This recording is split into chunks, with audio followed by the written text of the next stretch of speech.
In 1907, a team of Japanese surveyors risked their lives to climb a mountain. That was called the mountain no one has ever climbed. But when they finally reached the top, what they found there was the head of a staff left behind by someone 1,000 years ago. Who was it? And how did they get there? And here is one more story. A town where sand falls from the sky. Can you believe it? When I was a little girl, I really lived in that town. These two stories are both connected to today's kanji. Today's kanji is 山、 the kanji for mountain. Just 3 simple strokes. But inside them, you will find the faith of the Japanese people, a great mystery, and everyday life in Japan. Hello everyone, this is Guri-chan. On this channel, we look at the origins of kanji and learn them together in a fun way. By the way, did you know that about 70% of Japan's land is covered by mountains? Japanese life has always been lived side by side with mountains. And the most famous mountain in Japan is, of course, Mount Fuji. Let's take a look together. Oracle bone script. First, let's look at the oracle bone script. Can you see the 3 peaks rising up? It is the very shape of a mountain. A picture of a mountain drawn 3,000 years ago is still used today, almost unchanged. Look closely. The middle peak is the tallest, just like in the modern kanji. Very few kanji look so exactly like what they mean. For learners, this might be one of the easiest kanji to remember. Pronunciation. Now let's look at the pronunciation. Before kanji came to Japan, the native Japanese reading was 山、 the reading that came from China together with the kanji is 山、 you can hear it in 富士山、 Mount Fuji and 火山、 meaning volcano. By the way, we introduced the kanji for fire in a previous video, so please check that one out too. Here is an example. Last summer, I climbed Mount Fuji with my friends, and the sunrise we watched from the top was so beautiful that it took my breath away. 夏休みに友人と富士山に登って、山の上で見た朝日の美しさに驚いた。Speaking of volcanoes, it is time to answer the question from the beginning. The town where sand falls from the sky. Japan is a land of volcanoes, with many active ones even today. And when I was a child, I lived in a prefecture with a big, active volcano. When a volcano erupts, what do you think happens? Ash falls from the sky. Yes, that sand was volcanic ash, drifting down onto the town like gray snow. So the weather forecast in my prefecture was a little special. Along with sunny, rainy, and cloudy, there was one more forecast. Which direction the volcanic ash would blow? A wind forecast just for ash. Do you remember in our video about the kanji for rain? I told you how my family used to make pickled plums called yumaboshi. If the plums get wet in the rain, they spoil. But if volcanic ash falls on them, they get covered in sand. And we cannot eat them at all. So my family checked the weather forecast and the ash forecast every single day. For Japanese people, mountains are beautiful and sacred. But at the same time, they are living neighbors. Neighbors who sometimes get a little wild. Kanji with yama. The kanji that contain yama are, of course, related to mountains and landscapes. First, 岩、 meaning rock. It combines mountain and stone, a big stone of the mountain. Next, 島、 meaning island. It is said to come from the shape of a bird resting its wings on a mountain in the sea. An island is a mountain, showing its face above the ocean. And here is one more special kanji. 峠、 It means a mountain pass, the highest point of a mountain road where you finish climbing up and start going down.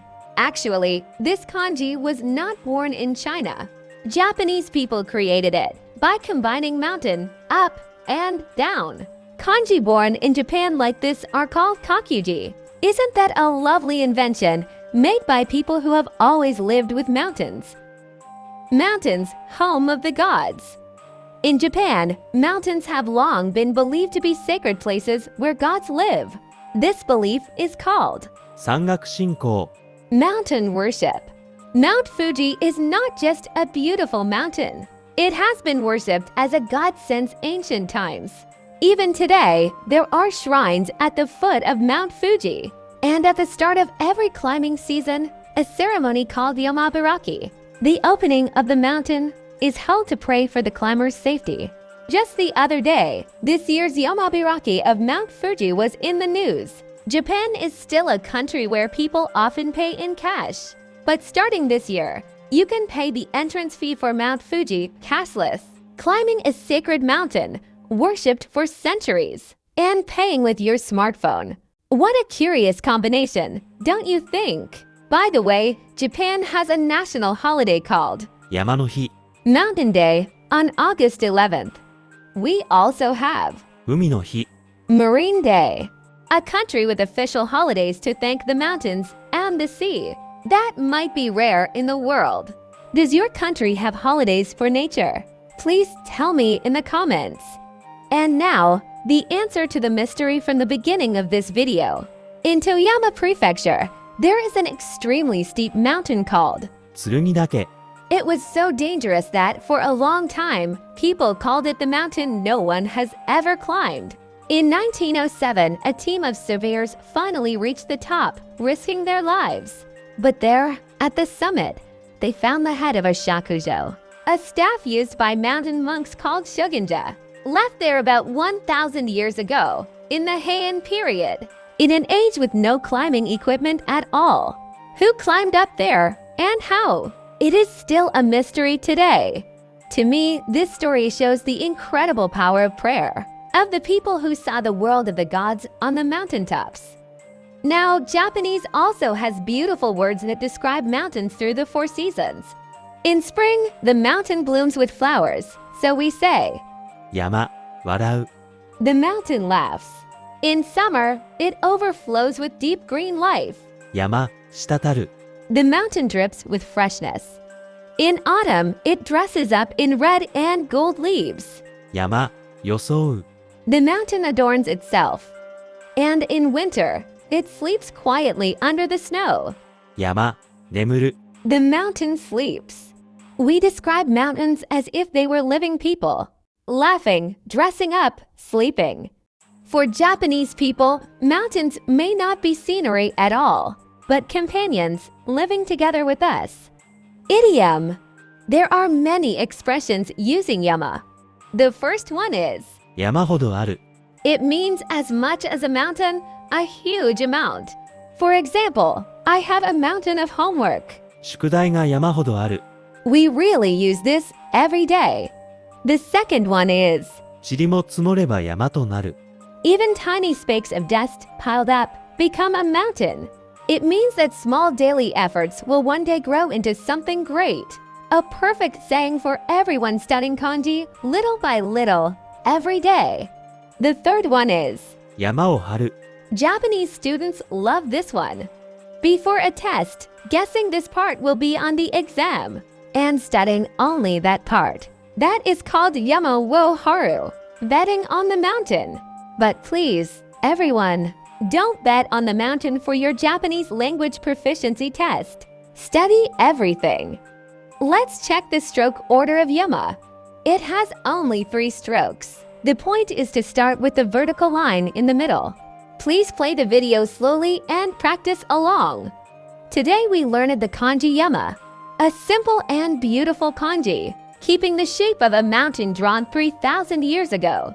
For Japanese people, mountains are home to the gods. They laugh, they sleep, and sometimes they even make ash fall from the sky. Mountains are alive, living together with us. What famous mountains do you have in your country? Are there any legends, sayings, or holidays about mountains? Please share them in the comments. If you would like to keep studying Japanese, check the description below. I've put together some recommended study materials. I hope they help you on your journey. I'll see you again in the next video. Goodbye.